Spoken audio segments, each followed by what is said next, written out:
Xuddi Rasululloh meni quchoqlab turibdi-da, Said abror qo'y, hammasi o'tib ketadi. Kuyinma bu dunyoni tashvishlariga deyotganday bo'ldi.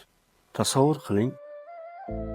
Agar payg'ambar alayhissalom 1 soatga uyingizga mehmonga kiraman desa, nimalar qilgan bo'lar edingiz? Qanday ahvolga tushardingiz?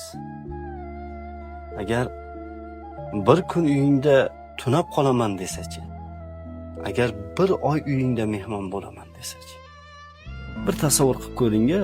Rasululloh sallallohu alayhi vasallam tiriklar va 1 oyga uyingizga mehmonga kelyapti. 1 oyga. Hozirgi holatingizda, hozirgidek video qilib, musibatlaringiz, muammolaringiz hech hayolingizga keladimi? Yo'q.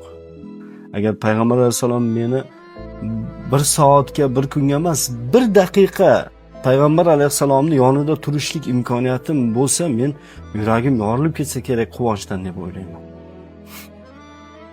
Bugungacha payg'ambar alayhisalom haqida o'qigan kitoblarimni hech biri meni yuragimni larzaga solmagan. Ko'zimda yosh bilan o'qimaganman. Ishoning, hozir bitta kitobni o'qib tugatdim. Ahmad Shuqayriyning Habibimiz oramizda bo'lsalar degan kitobi. Rostini aytaman, hozir ham videoga olish uchun ko'z yoshlarimni artdim. Hech bir kitob meni unchalik yig'latmagan. Hech bir kitob. Ishoning, umuman bu kitobgacha bo'lgan paytda men payg'ambarimiz haqidagi kitoblarni shunchaki o'qib o'tib ketgan ekanman. Lekin bu kitobda payg'ambar alayhisalom bilan men gaplashganday bo'ldim. Xuddi Rasululloh meni quchoqlab turibdi-da, Said abror qo'y, hammasi o'tib ketadi. Kuyinma bu dunyoni tashvishlariga deyotganday bo'ldi.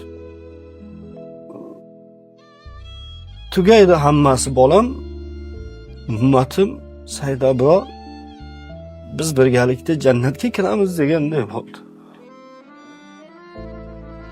Va sizlarga ham ilindim shu kitob. O'qib chiqing albatta. Inshaalloh jannatlarga birga kirish nasib qilsin payg'ambar alayhisalom.